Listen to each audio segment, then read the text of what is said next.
boodle fight eh. Pasalamatan natin ang Panginoong ating Diyos. Salamat natin. Okay class, get one half sheet of paper. Gabi silos na naman. Dili na club graduation day na, so you should wear a formal dress by. Well, deserve jud ni mo mabash, ate girl. Basta yung mga kansalo kapla si Paolo at kaya dadating mga memes ngayong linggo atin na agad simulan. Kapla graduation season na. Congrats sa inyong lahat. Pwede nyo nang bawian nyo. Ang bilis! Yun na mas ang bilis mag-move up. Ito mag-move to the side. Sunod, cancel graduation. Nagalit si King Kong. Yan yung bantay, yan yung guard. Yan yung underpaid guard. Tatayihan mo ba yun? Nasa gitna o hindi? With the honors! Congrats sa'yo! Yun o, yes! Lagi talaga may isang teacher na ganyan itsura eh. Sunod, pwedeng si ate dahil suot niya maraming nang bash. May nang bash sa kanya? Dili na club graduation day na, so you should wear a formal dress by. Well, deserve jud ni mo mabash, ate girl. Kay nakatube ka sa graduation day. Kung mo-attend man gani ka sa graduation day, you should wear a casual dress. Where? Where do you go? Or a formal dress. Oh, Okay? nowhere, That's nowhere. all. Bye. Po, sorry, isa rin siya sa mga ayaw yun. Pero di ba, depende naman sa eskwelahan kung ano yung papayagan. Ano, hindi. Alam ko meron mga dress code yan. Pero di naman natin alam yung dress code sa school na yun. So, nagtingin-tingin pa ako dito. Si Joy pala yun. So, nabash siya dahil sa video niyang ito. Ito si ate, ng rage bait lang pala. Kasi nakita ko yung comment section yan. Nagpa-plug siya ng mga gasol. Naintindihan ko yung grind mo. Pero napaghahalataan tayo kung bakit ka ganyan. Itong AI photo na to na pinapa-share niya. Nice rage bait. Nakuha mo rage bait na gusto ko. Meron kang million views. Diba? Congrats. Sana madala mo ito sa iyong success. Sana mag-move up ka na din sa buhay. Kung nag-grind siya, isa naman, yung anak naman niya nag-grind para gumanda ang buhay. Diba? So, panoorin muna natin. Ito yung video mismo. You're so weak. Really, I stood alone at my son's graduation and still felt proud. So wala siyang walang tatay na? Kasi mag-isa eh.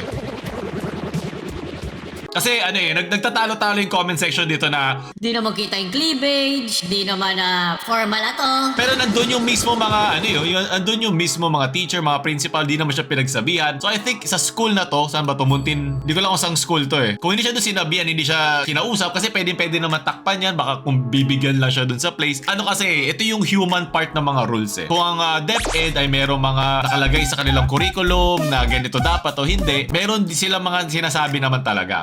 Pero sobrang open-ended siya. Example lang, school heads shall observe austerity and simplicity on the conduct of the graduation program. So, ibig sabihin, walang set na dapat 10,000 lang ginastos mo para sa graduation pag nag-sinet up nyo or 5,000 lang, walang gano'n. So, nasa discretion na ito ng mismong school. So, kung ito, kakatabi yung mga teacher, katabi yung principal or yung kung sino man yung sino dito, pinayagan siya, nakangiti sila, then ibig sabihin yun, okay lang sa kanila kasi nag-picture pa eh. So, syempre, ang mga tao, lalo na ngayong Holy Week, ay lumalabas yung mga pagkademonyo.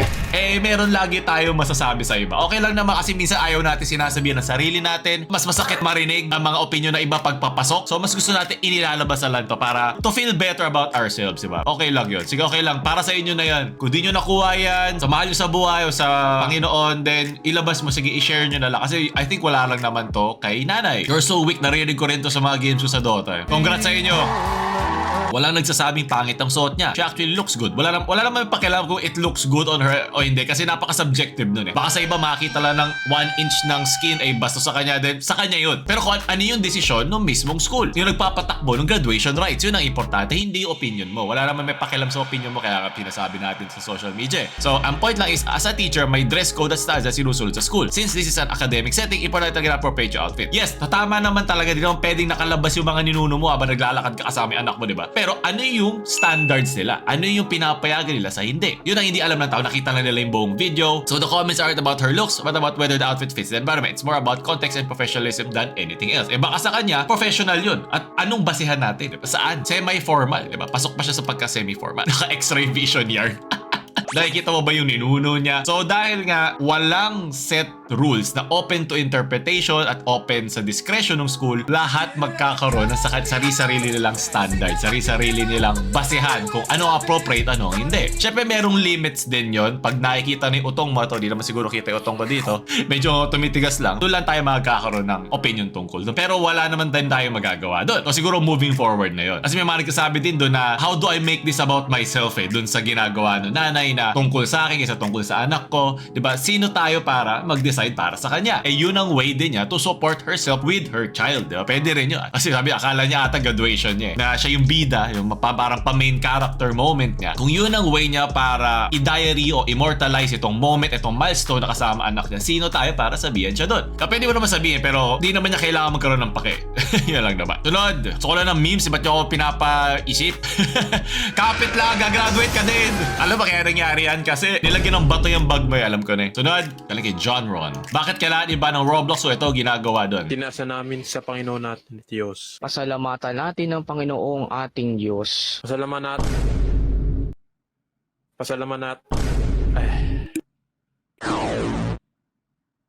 Marapat na siya'y pasalamatan. Oh my God. Strongest wills. Ama naming makapangyarihan, tunay nga marapat na ikaw ay aming Sanay na sanay siya. Itinasa Isa pang pasalamatan, kukunyatan ko na kayo dyan. So, ito yung extreme na isang side. Meron pa isang extreme side na meron din namang merit na ang Roblox ay dapat bantayan at dapat bigyan ng tamang precaution yung mga magulang nila. So, ano na ba nangyari sa Roblox ban? I think pumunta na ata sila dito. Yeah, so, April 7 meeting ang magkakaroon sila. So, nag-agree naman lahat, pati yung we all agree that there's a problem with this platform. We agree that the existing safeguards are not enough to protect its young users. Sabi ni Paraiso, it's really up to Roblox whether they will be banned in the country or not. It really depends on their commitment when they come to the Philippines on April 7. Pupunta naman yung sigurado. Sunod! Manalili. Oh, what a pass! To King Manalili with eyes. Pag pumasa ka rin sa graduation, ganito rin kabilis sa mga utak niya. Makakaisip kayo ng paraan sa mga rules and regulations of the school. Sunod, bad mood ata si boss. Ayun kuya, bale isang chicken joy tapos 2 burger steak a la carte lang, walang drink. Sige, dagdagan mo na ng violation yan, sir. Ito ba yung hindi ka napagbigyan? Pumunta lang kayo ng mga inasal mismo. Sunod, okay class, get 1 half sheet of paper.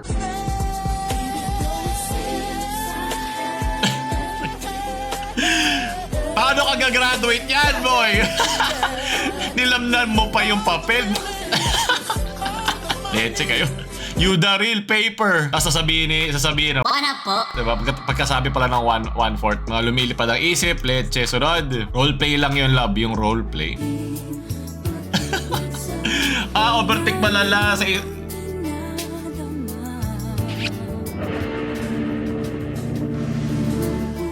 Sinomin pa.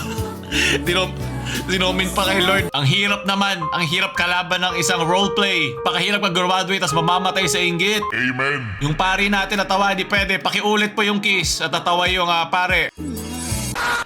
Dapat sanay na ang pare sa kasalan. Magnilay-nilay. Ang aga ng almusal mo. Rod, graduate ka na. St. Jude Mateos. Tapos tatayo after 3 days.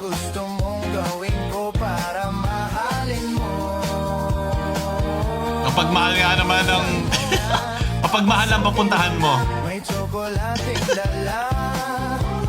At sinakto mo kay Kuya yung tsokolate. Here, our very own boys of St. Jude Funeral Homes taking on the buksan mo papasukin ako challenge. Ayoko na pala pumasok dyan. Papasok na lang ako sa trabaho kasi graduate na ako eh. Salamat. Talagang may papasok dyan pag ako nagselos.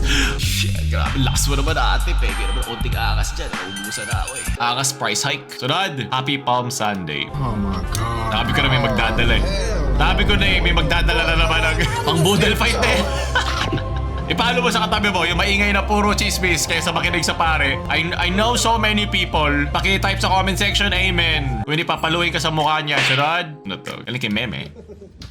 Ay, ito, in drums! Oh,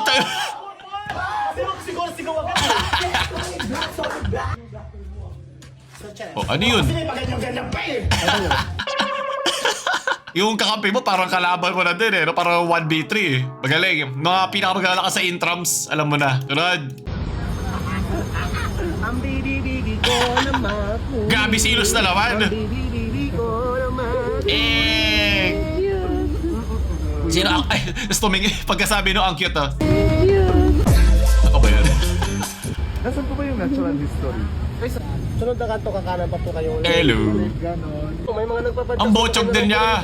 O, lagi ito napapakain ah. Ay, bantay yung bantay. Bam, bam, bam, bam. Maria Clara. His name is Maria Clara. Maria Clara ang pangalan niya. Si ano to? Ang police at ang pss. Pag may gwardiya, may pusa. K9 is for the police, while K10.